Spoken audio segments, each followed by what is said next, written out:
తెలంగాణ జాతిపిత స్వతంత్ర సమరయోధుడు సహకార వ్యవస్థకే ఒక నాంది పలికినటువంటి ఆచార్య కొండా లక్ష్మణ్ బాపూజీ గారు మరి తెలంగాణ సంబంధించి 69నే ఆయన తెలంగాణ కోసం తన మంత్రి పదవిని త్యాగం చేసినటువంటి మహోన్నతమైనటువంటి వ్యక్తి. ఆనాటి నుంచి కూడా ఎలాంటి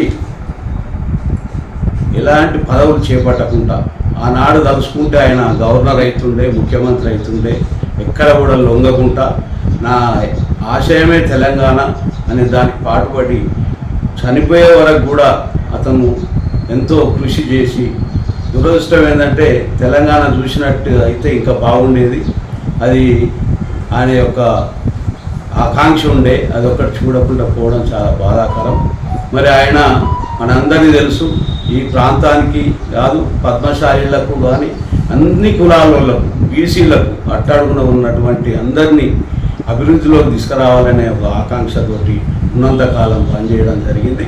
మరి అవన్నీ దృష్టిలో పెట్టుకొని మనం ఎల్బీ నగర్ పద్మశాలి సంఘం తరఫున ఒక పెద్ద ఎత్తున రాష్ట్రంలో ఎక్కడ లేని విధంగా ఒక పెద్ద ఎత్తున భారీ కాంస్య విగ్రహాన్ని ఏర్పాటు చేయాలని చెప్పి ఒక మంచి సంకల్పం తీసుకొని ఈ యొక్క ఎల్బీ నగర్ పద్మశాలి సంఘం వాళ్ళు ముందుకు సాగుతూ ఉన్నారు.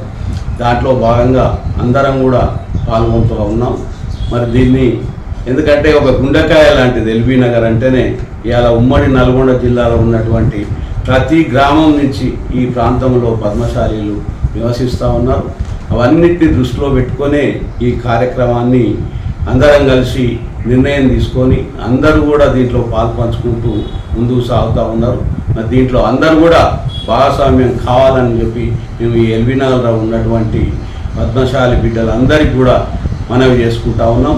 మరి భవిష్యత్తు మనకు రాజకీయంగా కానీ ఎలాంటి దానికైనా మనకి ఎల్బీ నగరే ఒక గుండెకాయలాగా పనిచేస్తుంది. మన అందరం కూడా ఇక్కడనే ఉన్నాం కనుక మనందరం కూడా ఈ యొక్క కార్యక్రమంలో ఇన్వాల్వ్మెంట్ కావాలని చెప్పి మనస్ఫూర్తిగా కోరుకుంటున్నాం.